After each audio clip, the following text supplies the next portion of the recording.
Welcome to the Top Order podcast. It's Baldy, Binksy and Lippy with you this evening. We've got, as always, a packed show. Glen Phillips' aggression pays off for New Zealand. Was this the worst test match pitch ever? We'll do a bit of a spin watch as well, which we always do when you two are on the pod. We'll talk a little bit of Australia, Pakistan, a preview, and who's going to open the batting when David Warner finally rides off into the cricketing sunset. We're also going to cover England versus West Indies. Central contracts are loose as apparently in the English Cricket Board. Ben Duckett, the only high point for the English boys. Uncapped spinners to India. And Big Bash, what went wrong in Geelong? All coming up on the Top Order podcast. Stay tuned. I've been sitting on what went wrong in Geelong for a little while, boys, but we'll probably finish with that, I think, in terms of our sort of, I don't know, look at cricketing trivia. But yeah, for those of you that don't know what I'm going on about, there's a match abandoned in the Big Bash due to a dangerous pitch, which we'll come on to. But I think we've got to start with New Zealand-Bangladesh Test Series. So I think, Lippy, I guess it's going to be over to you for your pre-prepared remarks, but we want to talk probably about Glenn Phillips batting in both innings, took the right options, I think, in terms of the attacking option when it was there. Where does this rank in the, and I'll use a Raj word, the pantheon of New Zealand Test match wins? But we'll also, I think, talk about the pitches and the spin selections as well. But yeah, we're 3 or 4 days after that, fantastic climax to the Test match actually. As a neutral watching it, I switched it on with probably about 90 minutes to go, and it was great to watch as a neutral. Maybe for you, yeah. But what about from your perspective? It wasn't much fun to watch from my perspective when New Zealand was batting. Pretty fun when we were bowling, but obviously being a spinner, someone who appreciates spinners kind of having their moment, I certainly enjoyed when New Zealand was bowling. But yeah, I mean, look, let's start with Phillips, because I think the narrative of this test, you mentioned pitches before. I think the narrative of this test match, a lot of it has been around the pitch and what happened and all of that stuff. But I think really the big thing, the exciting thing is what Glen Phillips did. And really, while we were all sitting here talking about Rachin Ravindra and, the impact that he could have on the test team, here's Glen Phillips, gets his opportunity. And look, I think we could argue till the cows come home, or, probably everyone around this table thinks that Ravindra should have been in that lineup somewhere. But the fact that if in the selector's mind the decision was let's pick Ravindra or Phillips, well, they nailed it. Like, Phillips has had an absolutely brilliant series on 2 pitches that, they were very different in terms of how difficult they were. This one in particular was incredibly difficult, and Glen Phillips scored 127 runs and only dismissed once. So, the impact for what he's done and the performance, I mean, those 127 runs, you would probably say that they were worth just about, 300, 400 on a flat wicket. And in terms of what he's done, maybe for the trajectory of his career, which we talked about, what Ravindra might have done in the World Cup, Glen Phillips' last couple of months, adding bowling to his bow, the runs that he's scored, I think that's now played a big part in what we might see over the next 6 to 12 months for Glen Phillips. So very, very exciting. Baldy, anything from you on Glen Phillips? Well, I think there's a big debate prior to the Test series about whether or not he was even going to play. And as you said, Stuart, the selectors have nailed the decision. If it was going to be between Phillips and Ravindra, and all other things being equal, he turned the ball the opposite way to Santner and Ajaz and Ish Sodhi, then the selectors have nailed that decision. We might not agree with it. I think everybody in cricketing circles has been just yelling 5-8, 5-7-8, 5-7-8, 5-7-8. Look how many runs Rachin Ravindra scored in the World Cup. Why isn't he in the team? But Glen Phillips has absolutely nailed this series and should be absolutely rusted on for this home summer. He should be absolutely locked into the number 6 position for New Zealand. He might not be, but he should be, because he's absolutely done nothing wrong, and he is now the incumbent, and you've got to get past him to get into the team. So yeah, he's had a great series. Well, and I think on that, I think absolutely, if he's not at number 7 or 6 or wherever they want to put him in Blundell, if he's not in the lineup, whether Henry Nicholls survives after this, I think the question that, people are going to hate me for saying this, but if they thought Henry Nicholls was the right player to play now, I don't think 2 tests in horrendous conditions has changed your mind. In particular, if you're a selector, that's again not the decision I would make. I would put Phillips up to 5 or 4 or probably 5, put Mitchell at 4, go with Blundell, go with Ravindra at 7, or whatever order you wanted to put, that combination of 4, 5, 6, 7, I would make that decision. But if we look back to the New Zealand home summer last year, we had Michael Bracewell batting at 7. He's still injured. I think Glen Phillips completely fills that role now and deserves to be in that spot. And I think what he did so well in this test, which we haven't, we talked about, Binksy, maybe I'll let you expand in a second about the options that he took. But I thought that what he did really is that he had a plan, and I know we talked a little bit last week about a lot of those batters that just didn't seem to have a plan against the spin, because when you're playing on difficult conditions and in different situations, you've got to kind of limit your game maybe into doing you can't play all the shots that you might have played on a flat wicket in at the Basin or in Perth or wherever you guys were talking about before. And I think the thing that stood out to me about Phillips is the way he used the crease. It's not something I necessarily notice. I'm not, a big, I don't necessarily notice everything about batters, but he talked actually after the game about how he used the crease, or about how he decided, I'm not going to get hit on the pads. He said, I'm going to use my bat, and it looked a bit unconventional at times. Sometimes his pads are out of the way and the ball's spinning and he's, having to jam down on the ball when it didn't bounce. But the way he was able to play it really late, I think actually helped. And in those conditions, you might think actually going back is terrible, but he went, look, my hands are so quick, I can get down and kind of react to the ball. I'm going to get back. But Binksy, do you want to talk about the attack side of things? Because you said that was a big part of it for you. Yeah, look, there's a lot to unpack there from both of your comments. I think come back to Raj, who's not on the pod. He always says things are never as good or as bad as they seem, and we're talking about a couple of knocks from a guy that's 3 tests into his career. We're talking about a situation where Michael Bracewell had a fantastic impact on all the formats he was playing for New Zealand, and I think if you go around the world in any other country, his injury, he'd come back into the side because he was the man in possession when he was injured. And I think then the other factor that sort of goes through my mind is we're often picking very, very different teams when we play away in subcontinent conditions. We'll come on and talk about England's squad to India in a minute, which will bear no resemblance to what they pick at home. And I'd hazard that your side won't have very much resemblance to what you've not picked, the bowling attack, certainly not the attack. What you've picked away. So I think there's a lot of different permutations there. I think I'm worried for Ajaz and kind of where this leaves him when you've got Bracewell, Santner, Phillips, and Ratchin, who can all offer something with the ball from a spin perspective. And if you can get 2 or 3 of those guys into the side, it probably gives you enough of a spinning option that you don't need him.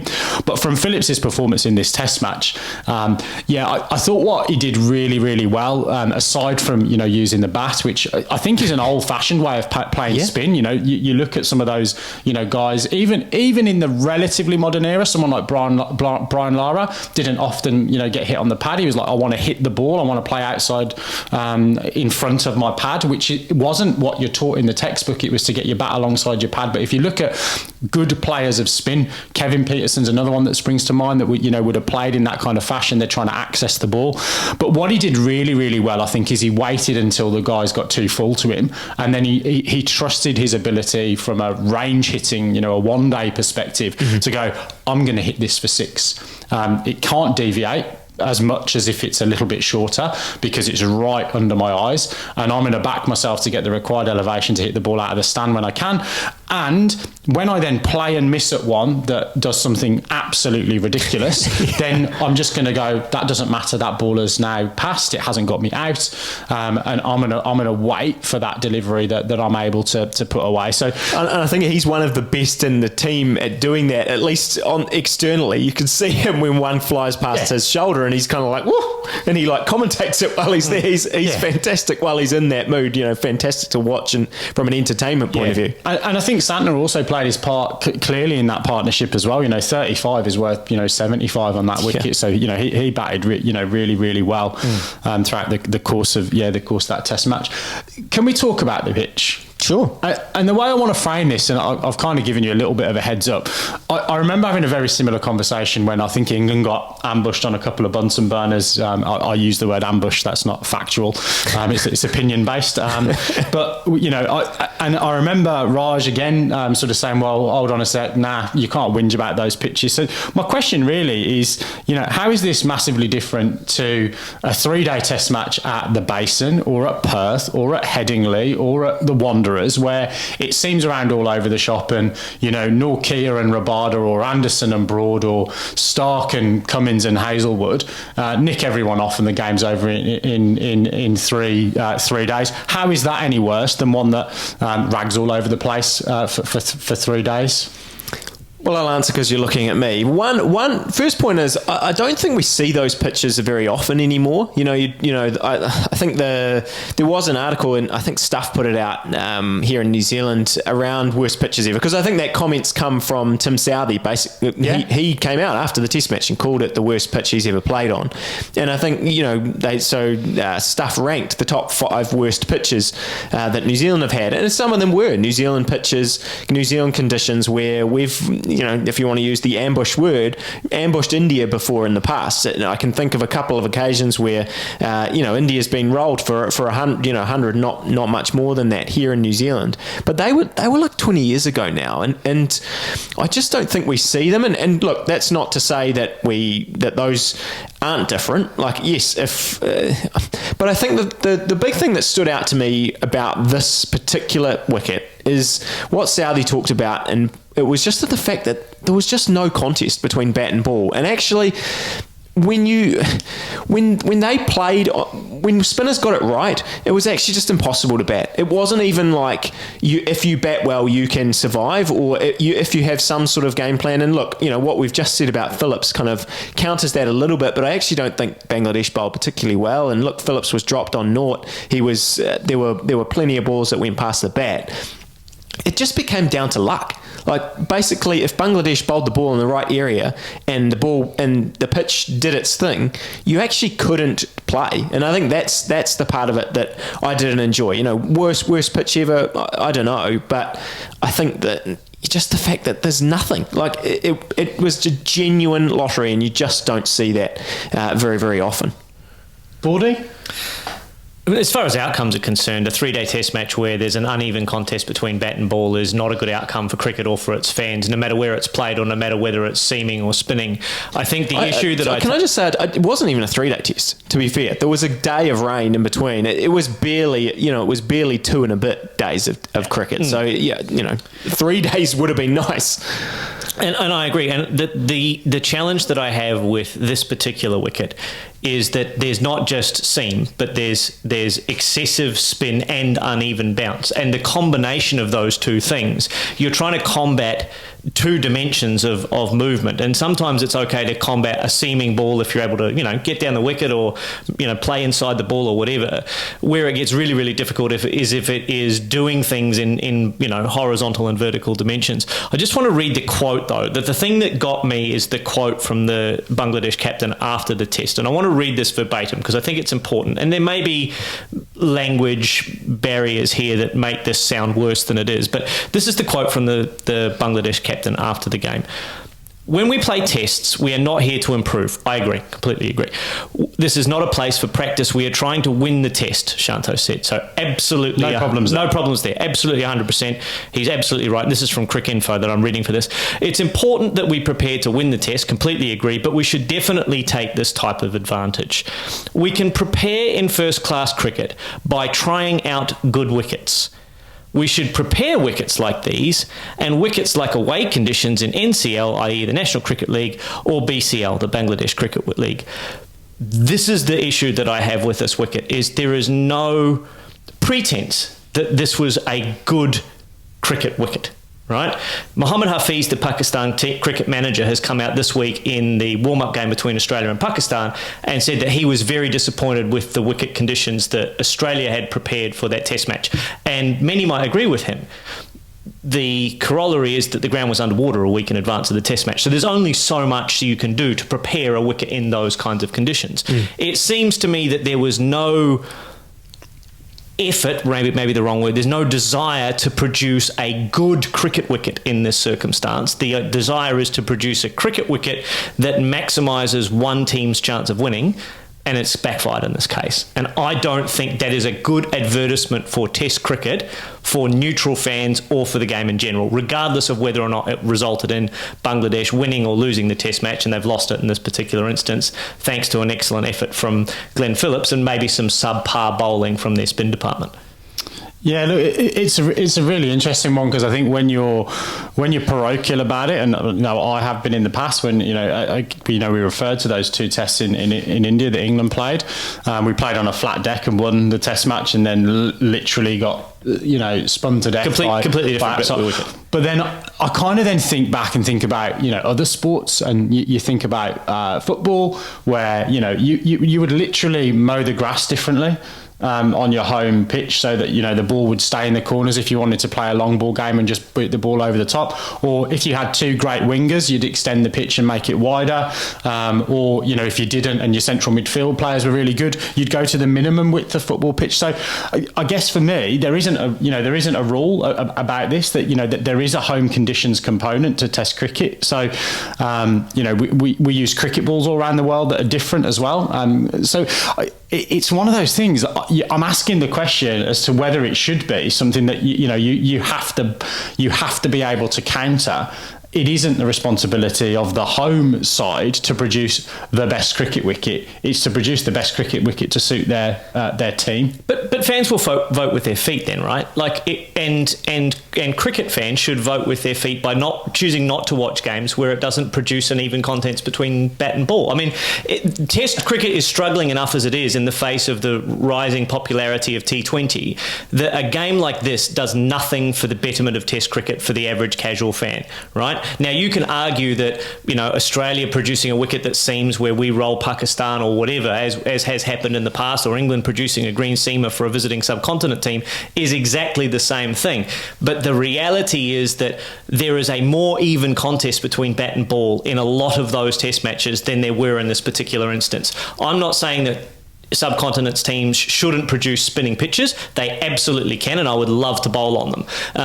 And there is some terrific cricket played on low, slow turning wickets. But when it goes too far, as it has done in this circumstance, it is not a great advertisement for the betterment of Test cricket, and we're going to lose fans as a result, and we're already doing so. Well, and I mean, to pick up on that, if you look back to the first test, I'm a big advocate of the home conditions, and I think in that debate I probably was on the side of yes, India should use that advantage. I think it's great that you go around the world and you play in different conditions, and you've got to counter the conditions that are there, and you've got to come up with new ways to be an excellent batter, and that's how we judge the greats, that they can play in all of those different conditions, and they have home and away.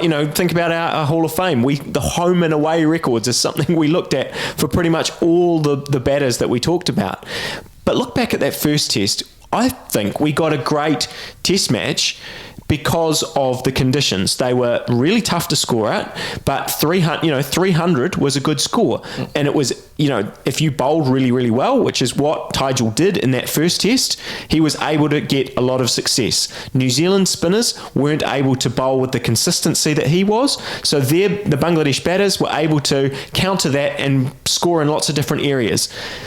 You look back at this test, and it just was it wasn't like, okay, it's favouring Bangladesh because they have better spinners. It was just, it's favouring anyone who bowls on that spot, and nobody can combat some of the balls that were being bowled. And that's the point that Baldy made. It's the point that Tim Southee's been making. Yeah. It turned from this is a challenge to this is luck now. I think the quality of the wicket can sometimes be summed up by the fact that Michael Clarke gets 6 for 9, or Joe Root gets a 5 for. Hey. I know. I'm all for a part-timer getting a big bag, but you know what I mean, right? It's when those guys are able to dominate the opposition, it's not brilliant, even if it's great for that particular player.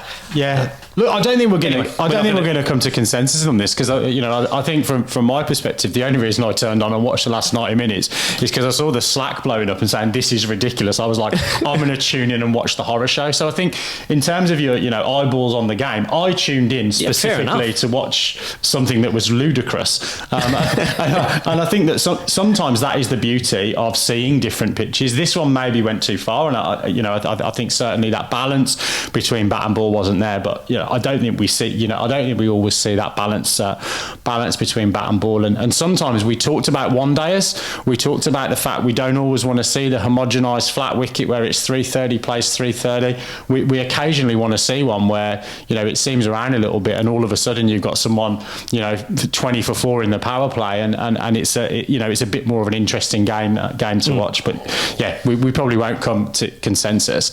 What do we want to talk about in terms of? I want to ask a question. And look, this is an obvious one each, and we've not got a deciding test match. 2 test match series. This has got to be again another blot in the copybook of the scheduling. But what now for New Zealand? Where does this rank in terms of test match victories away from home for you, do you think? Well, look, I did see a bit of even in our friend group, a bit of chat going around about this is one of the New Zealand's best away wins ever. And look, I'm not a historian of the game. I'm terrible at remembering results and all that kind of stuff. But I do think that Raj and I talked last week about how our expectations for this tour especially were that New Zealand would go over there and win. Yeah. And I think in hindsight, maybe that was being a bit too aggressive. New Zealand, have had struggles in the past going over to Bangladesh. We haven't had it easy over there. But I think, the reason I did that is because I looked on paper and went, look, they're missing Shakib, they're missing Tuskin, they're missing players. Tammy McBold's situation, they'd been terrible at the World Cup. New Zealand is a better side than them, I think, and that they should have done better. Is this a triumph over the conditions as much as a triumph over the opposition? It doesn't feel like this is New Zealand's greatest win against a high-quality opposition in a very tough game. I think this is New Zealand have conquered both the opposition and the wicket to a certain extent and pulled a victory that looked unlikely from a conditions point of view. So I don't think it's a great win for New Zealand, don't get me wrong. It's a great win for Phillips and Santner to chase down some very, very difficult conditions, chase down those runs. But I don't think this is New Zealand's greatest performance in terms of the quality of opposition that they're playing, with no disrespect to the Bangladesh team, who are, as you say, missing a lot of superstars and a lot of very high quality players. Yeah, and look, I think that probably sums it up better than I can, because I think also the fact that they'd lost that first test made this test even more significant because of the way that they bounced back and they had to look, Southee lost both those tosses. They had to bat second and last on in both those games. That proved very, very difficult in that first test, and it looked like it was going to be again. Glen Phillips came in at 50 for 5 in both innings. It looked like, you mentioned the contribution that Santner made. When those two were at the crease, it looked like New Zealand could be all out 60, 70, 80. Yeah. Like it was very, it was dire straits for New Zealand there. We were looking, Blundell, Conway, all these players that we've come to rely on, they looked completely at sea, and it looked like they were going to crumble again. So look, it's an important win for New Zealand, because look, we go back to home summer now, and if it was whatever it is, we go home and we have no points on the board from this World Test Championship. We mentioned it last week. We've got South Africa at home now, a couple of tests. It looks like they're going to bring their second side. Then we have Australia. Then we have a lot of tough encounters after that. We're away at India at one point. We're away in Sri Lanka. Yeah. We play England at home next summer. So there's a lot of tough challenges coming up. And we sort of hyperbolically kind of said, is it the World Test Championship over for New Zealand after that first loss? But I think two losses in the bounce, and it might have felt that way. So. Yeah, look, I think it's credit to those guys coming back, and even the likes of Ajaz and Santner, and there was a huge amount of criticism on Ajaz after that first test performance, and for him to bounce back and get 9 wickets in the match, and particularly 6 for in that second innings. Again, look, it's friendly conditions, but.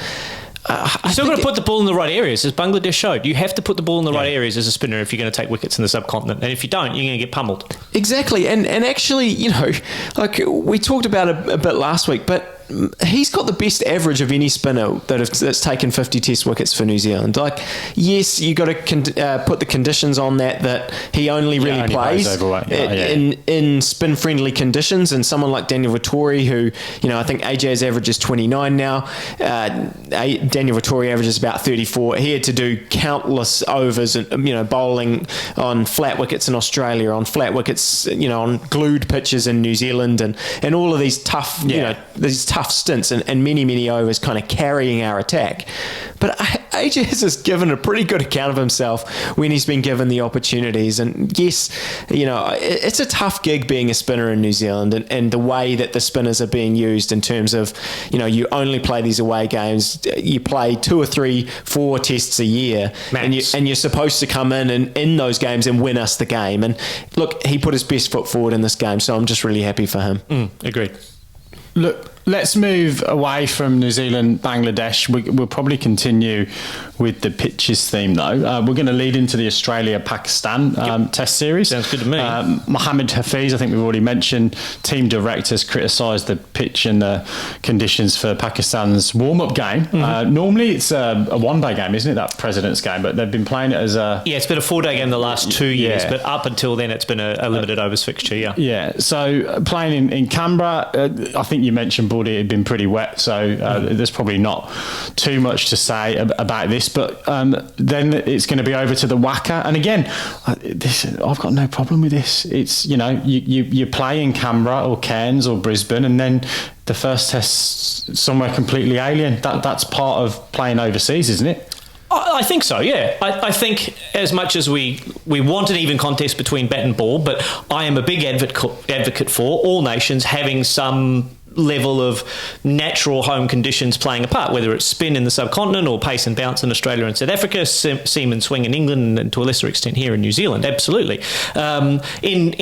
In defence of the Manuka Oval situation, the ground was literally underwater not that long ago, like completely underwater. So preparing a good cricket wicket can be challenging in those circumstances when you have to float the roller out to the middle in order to get on the deck. It is a low surface in Canberra. Normally, it is not a pacey, bouncy wicket at Manuka Oval. Was the issue that it was just too flat? Because didn't Shan Mahood too slow?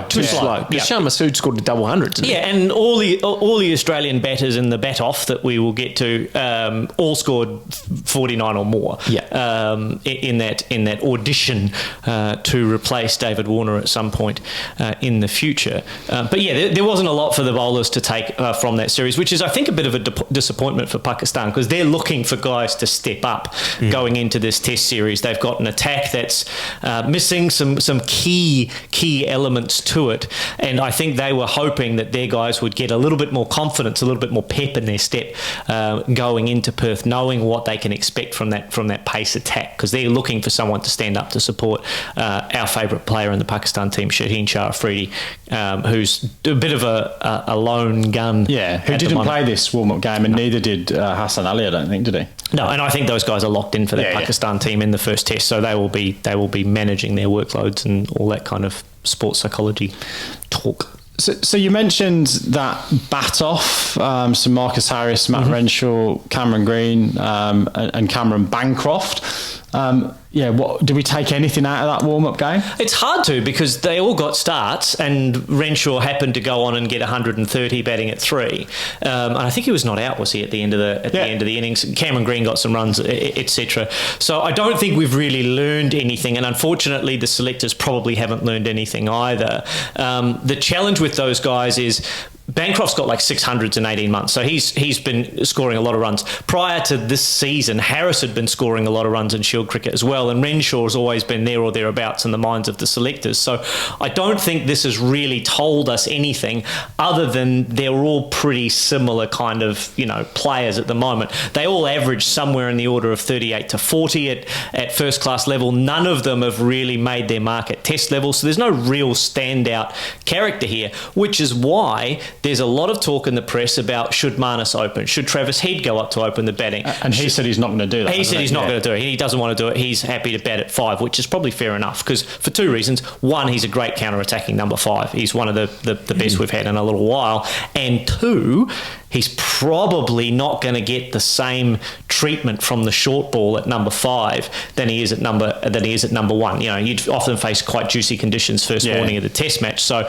if he has a weakness against short pitch bowling, much more likely, in my view, to be exploited by a hard new ball in juicy conditions than maybe 2 or 3 hours into the Test where it's kind of settled down a bit in terms of the wicket. So should Mitchell Marsh open the batting? Should Cam Green go up to 4? Look, there are so many possible permutations for Australia at the moment, and unfortunately none of those guys have really in this fixture differentiated themselves from the opposition, except for maybe Renshaw. But in my view, he's probably, I think, in the minds of the selectors, the third guy in the pecking order anyway. So what do we tell from this series? I don't really know. What do you want to see happen once Warner goes? Because, I mean, look, it's, a lot of the attention has been on him the last couple of weeks because of Mitchell Johnson's comments and all of that kind of stuff. But it actually isn't that far away now, right? So he's got this series and then we're done for Warner. Yeah, series against... Three Test series against Pakistan. Yep, and I think that finishes in Sydney, if I remember rightly, which is the one that David Warner wants to go out on. And then we'll find out in the West Indies series who's going to open with Usman Khawaja long term. What would I like to see happen? I'm actually not really that sure, because for me, none of those guys have really differentiated themselves at Test level or first class level. They've all had some reasonably good first class careers. Cameron Bancroft scored a lot of runs. I think in the mind of a lot of Australian fans, Cameron Bancroft is still suffering from the aftermath of the South Africa incident, and probably carries a black mark in the minds of a lot of Australian cricket fans. We've tried Marcus Harris at Test level a number of times. He hasn't really come off. I don't know that trying Marcus Harris again is the way forward for Australia. We've tried Matt Renshaw a couple of times, and he had a really good build-up to the last time he played Test cricket, and then away and had 2 tests, didn't make any runs, and has now fallen back the pecking order. So, look, I don't really know. Someone has a good big bash. Could they put themselves in the window? Absolutely, and that's what the selectors have actually said. They've actually said that white ball runs maybe has some currency. So we might see something completely different. Look, I would like to see, all other things being equal, a healthy Will Pucovski open the batting for Australia, because I think he's the long-term answer until one of these guys like Teague Wiley or Chandra Singh or Henry Hunt, or there's a new guy from from New South Wales. No surprise that there's reps on that kid because he wears a blue cap. Bantnos, I think is his name. He's an 18-year-old who's batted at 3, made his Shield debut yesterday. So he's already being anointed as a future opener for Australia after one game in the New South Wales cap, which will be no surprise to any fans of New South Wales cricket. And I wear my Queensland badge very proudly, obviously, having said that. But look, I think it's going to be a stopgap measure for a couple of years. But we really need to find 2 openers, really, because Khawaja has got 2-3 years, maybe more. And he's a little bit mercurial, isn't he? He could decide at the end of this series that he's done. Absolutely he could. And he walks to the beat of his own drummer. Yeah. He's been dropped by Australian cricket so many times that I don't think he's got any swan song in his mind. He's probably still thinking I could be dropped after any particular Test match. So I don't know which way they'll go, but I would like to see Pucovski be the guy long term for Australia, because he's the only guy who averages 40 plus in Shield cricket, and to me that's the benchmark, absolute minimum. But I mean, Binksy, you can answer this if you want. I mean, we're going to see 3-0 Australia, though, aren't we? Like, is there any scenario where Pakistan can put up a big fight here? I mean, their record in Australia has not been good. If you look at any side that comes to Australia, touring side, they seem to just get demolished. That's sort of part of the summer, I guess. The fixtures, we just know that that's going to happen. Is there any way that they can turn this around? Yeah, I think historically you're probably dead right. You wouldn't the bookmakers give them much of a chance. I think the thing is that you've got to be able to do in Australia is you've got to be able to put 350, 400 on the board. And I do think that these guys have got the capability to do that. So from a batting lineup perspective, they've got a couple of guys, more than a couple of guys, in fact. I think if I look at Imam, if I look at Shan Masood, if I look at Babar Azam, I look at Saeed Shakil's come onto the scene. Yeah, I like their top 5. I really do. Look really good. Sarfraz, in the second or maybe even third phase of his international career. So they've got, I think, the ability to to put 350, 400 on the board. I think where they're going to struggle a little bit is, we alluded to it, who's going to really back up Shin Afridi and potentially Harris Rafe from a bowling perspective. And I just think it looks like Abra maybe is injured as well. Actually, he is. There's a couple of injuries to their bowling attack as well. Yeah. So I just think you look at then the quality that's on offer from Australia's bowling attack. That they're going to have. We don't even need to name them. And Nathan Lyon in the hunt for his 500th. Yes, the forward wicket. Yeah. That's four. Sorry. I don't give him much chance. Baldy, you'll probably go the other way. No, I think Australia should win and should win comfortably, but we just don't know what Pakistan team we're going to get, right? Are we going to get the one where Sham Masood stands up and gets a double hundred as he did in Canberra, or are we going to get the one that we got in the World Cup where they were great for 3 or 4 games and then I don't know.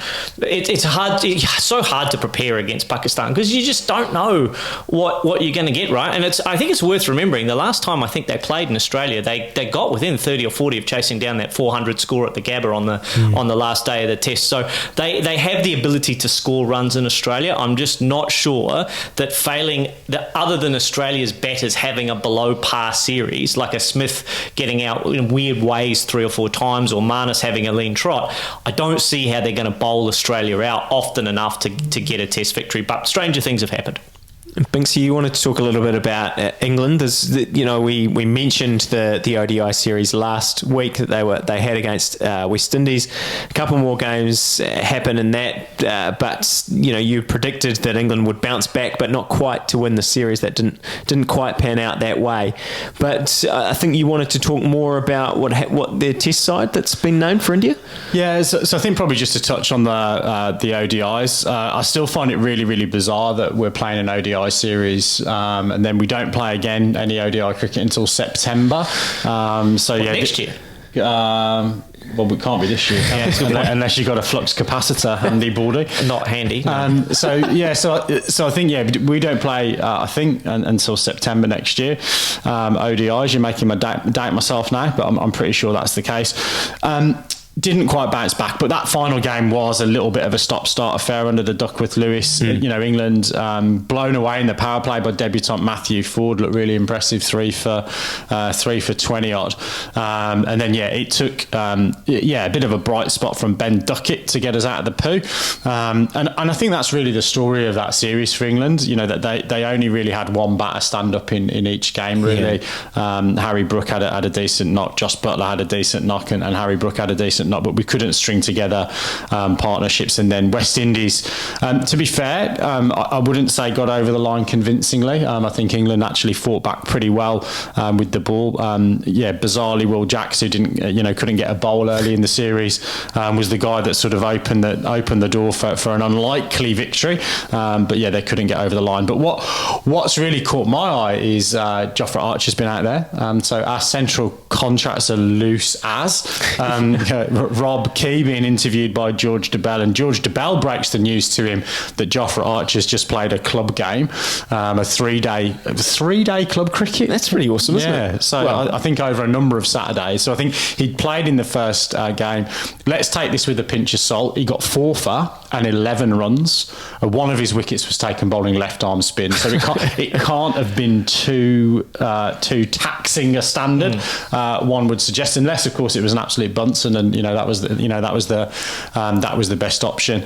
But then the thing that's really caught my eye, and really interested to get your views on this, we've talked about spin a hell of a lot, is England have announced their test squad to go to India. So I think probably just from a recap perspective, we obviously went to Pakistan last year, the emergence of Will Jacks on that tour, so he was picked as almost a frontline spinner. He doesn't even make the squad. England have gone in with Jack Leach, not surprisingly. But then no room for Liam Dawson, who had a stellar year in county cricket and literally has got every single branded England 12th man bib from the last 5 years or so in his kit bag. So he's not going. I think has got some franchise gigs, so maybe he just said, do you know what, I don't want to go mix the Gatorade, I'll stick with my franchise commitments. But we've picked Sheeb Bashir, 10 first-class wickets at the average of about 60, I believe, with a best of 3 for 67.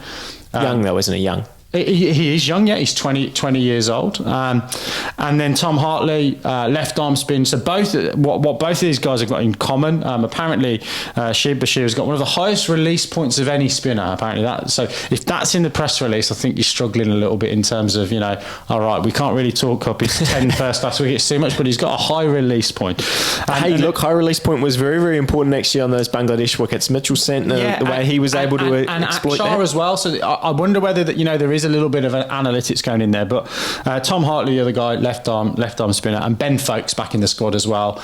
Apparently Johnny Bairstow's got a little bit of a nudge about his fitness. Told to kind of get himself in peak condition, but. Yeah, I just really want to see Folkes keeping wicket in that side. But with Stokes not able to bowl again, I just wonder how they're going to be able to facilitate that. So it might be another series of disappointment for me. But yeah, keen to get your view on the spinners. Can two guys who have played with all due respect, 50 first class wickets between them, really go out and actually make an impact in India in a what will probably be at least a two-man spin attack, if not all three of them playing. Rayan Ahmed's there as well. I mean, what I think was weird about that selection. Look, I don't really have an issue with taking. I mean, essentially, Key said that he's there those guys are there for experience in a way, and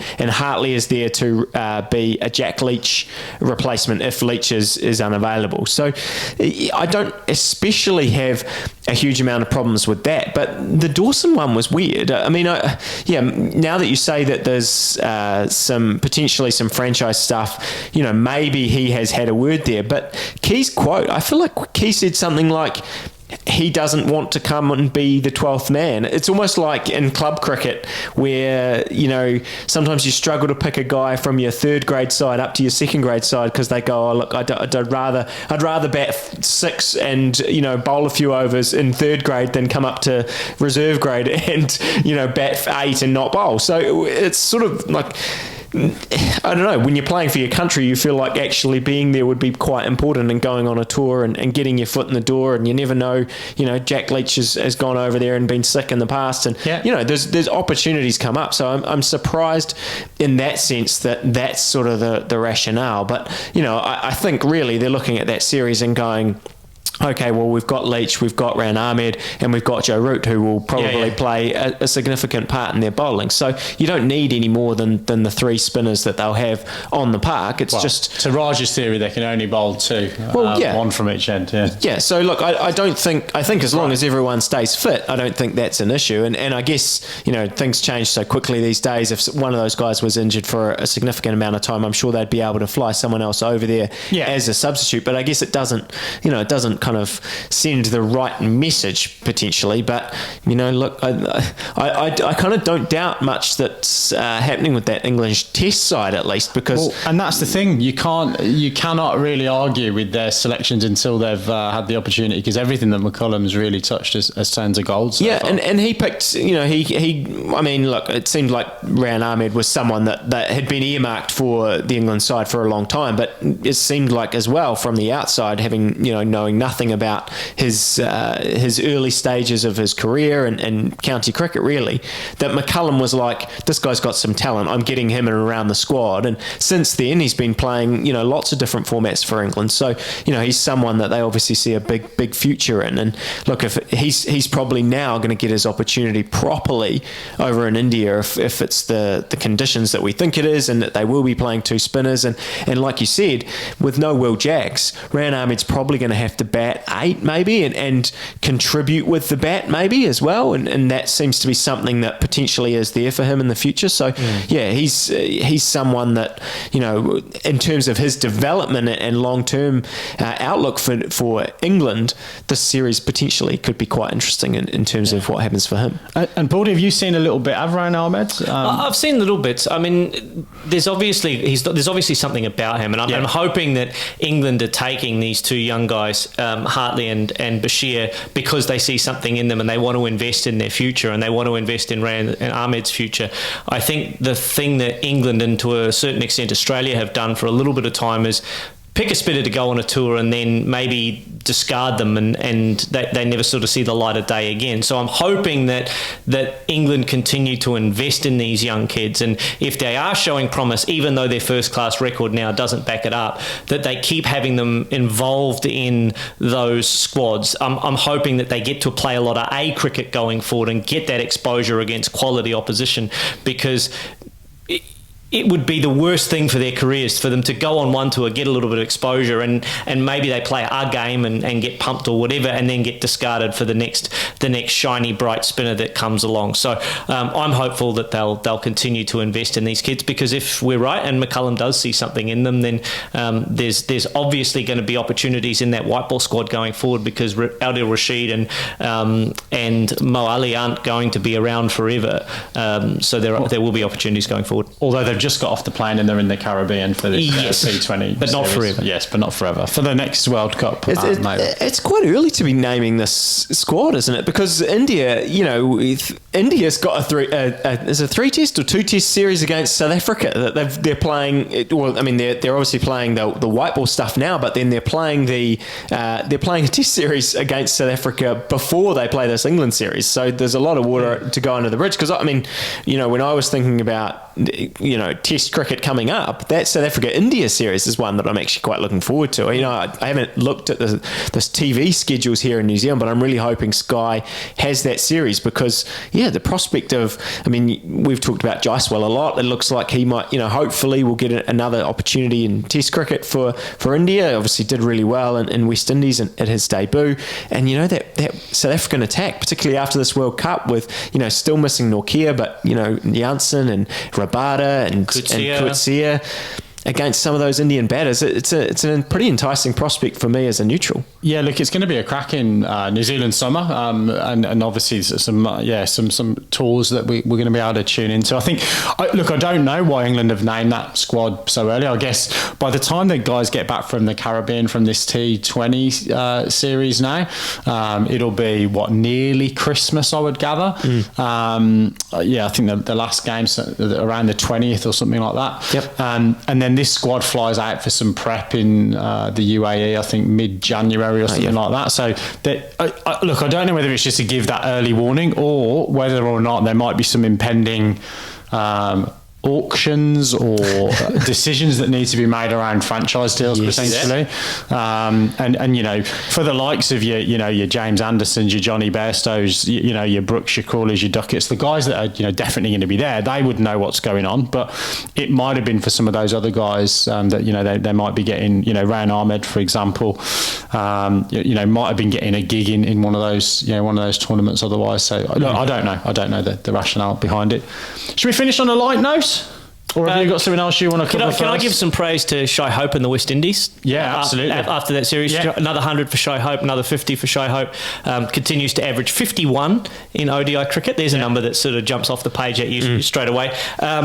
He is starting to rebuild West Indies cricket a little bit again, and I'm really excited by it. It's teasing us again. It is. No pun intended. But I hope it doesn't come to nothing. Andre Russell back in the squad for the T20s as well. So he obviously wants another crack at the big dance. But a bunch of them turning down contracts again. I mean, that's no surprise. It's actually pretty standard now. A little bit was made of it, but it's pretty standard now. And New Zealand, we obviously see Trent Boult and a range of other players. But it was great. I thought Alec Athanaze was good throughout the course of the series. I thought Matthew Ford's debut was pretty decent. Moti looked good, left arm spinner as well. So I think some options there for West Indies, and look, it's a great place to go and tour, isn't it? So you want to be playing, you want them to be playing longer series, because they deserve to be doing so that you get that particularly that fan experience. It's definitely on my bucket list at a Caribbean tour. But beer in the first session, rum in the final session. That sounds good. That sounds pretty good to me. There's the theory. We'll do that at the Basin Reserve this year instead. Oh dear. Before you do go to the lighter note, can I just say back to Bangladesh, New Zealand, and all the scheduling stuff? Absolutely mad that now they're going to be playing one-dayers in a week's time here. All of them jump on a plane, go to a different country they're about to play one day. As New Zealand has picked resting a lot of guys in their squad, which means we get to see a few fresh faces, and Will O'Rourke is one that in particular I'm very much looking forward to. Andy Ashok as well, who we talked about the other week, didn't we? Not quite ready for international cricket, but he's got his gig. Well, no, look, I mean, he's obviously played a T20 for New Zealand. He's certainly someone in the mix, and I think that's what we see now, isn't it? That people get introduced through these white ball. I think he'll probably get I think if New Zealand does this well, he'll probably get the Rian Ahmed treatment. He'll start to be introduced into these white ball series where there's opportunities, and hopefully his cricket will develop. But look, on Addy, again, I just think a couple of years, learning his craft. It's spin bowling's a tough gig, especially leg spin bowling. So, he's a young player. If he can learn his craft and improve his cricket, he has real potential to be a big player for New Zealand. But back on O'Rourke. O'Rourke is the one that I'm really interested to see how he goes. He's went on this. New Zealand's been looking for the past 18 months, 12 months, possibly even longer, really, for some new seamers to step into this and younger seamers to step into the fold. When inevitably, we've seen Bolt, we've got Southee, we've got Wagner. When these guys kind of, even Matt Henry, he's over 30. So once these guys kind of do move on, who are the next crop coming up? And Will O'Rourke had a really nice season last year for Canterbury. Got his opportunity for New Zealand A.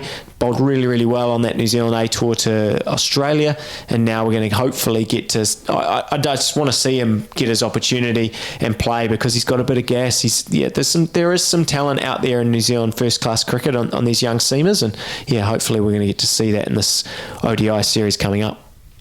Absolutely. Let's get to Geelong. So I know, Border, you're probably keen to actually get home, aren't you? Because we're into the Big Bash League and the Brisbane Heat. Your home side kick off in about 10 minutes' time against the Sydney Thunder, who've just chosen to field. There's your live time check to know that this is not being generated in the AI world. This is real shit here on the Top Order podcast. But we've got a game called off, 6 and a bit overs in due to an unsafe pitch. Bordy, anything to say here, or is this just a frivolous way to end the podcast? It's a pretty frivolous way to end the podcast. What happened in Geelong? Didn't the covers blow off or something ridiculous, and it got wet or something like that? Or the water got under the covers and made it unsafe? The captain's report at the toss was it was drenched, apparently. Yeah, that's not great. Yeah. I don't know if you saw it, but it was pretty bad. It was pretty bad. And I guess actually just lucky, really, that someone didn't get grilled. Yeah, well, I think that's why they called it off, right? Yeah. I think the umpires went, okay, we need to call this off before someone actually gets hurt in this game, because there's one that went through kind of stump height, and then the one off the same length went through and went straight over Josh Inglis's head. So even Aaron Fitch was kind of going, I think this is probably time to sort of go to the sheds and play a game of cards, boys. But look, not a great look for Geelong cricket, but extenuating circumstances with it sounds like water getting in under the covers. There was a bit of talk about why there weren't more covers, and why the whole ground wasn't covered in covers, and we knew it was going to rain, and why didn't we bring in more covers? I mean, there's only so much you can really do other than covering the entire ground, which happens in some places. So again, I don't want to extend this for no reason, but there was an interesting point. One that made me think, let's put it like that. Ashton Turner, who was the captain of the Scorchers, who probably were pretty keen to play given their recent Big Bash form, right? They're going to win every tournament they play, so they're pretty confident. Mm-hmm. He said we need to look at some flexibility with the playing conditions. For example, can we play from one end? I think when it gets to that point, though, that is when you're like, okay, like what are we doing here? Like, if it's to the point where we're having to manufacture the situation that much, there obviously is an issue. You can't bowl a left armour because one side's wet. Yeah, okay. I mean, that's what they do. I mean, that's why in test matches they have the light meter, right? Yeah. So that they can't go, okay, well, you can just bowl spin forever because it's getting dark and it's easy to see the spinners, so it's fine. Now they go, look, it's reached this point. we're off. Yeah. I mean, it's not great for the fans. I mean, I'm sure the fans would probably rather have sat there and watched Play a from game one end. play from one end than, you know...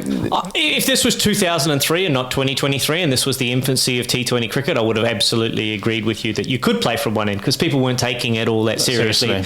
Cricket didn't take itself that seriously, but now we do, and it's $1 billion industry, and I think you probably a bit dicey to play from one end. And I guess partly maybe the reason this is coming up is, Geelong's not going to see too many fixtures, No, are that's they? true. So if this was at the MCG, there probably wouldn't have been the same conversation. But then that leans into, if you are going to take the game on the road to some more regional centres, then they've got to have the facilities to make sure they can get the game on. Yeah, and I think this was a bit of a one-off. Like, this was unfortunately a one-off. Absolutely, absolutely, and certainly,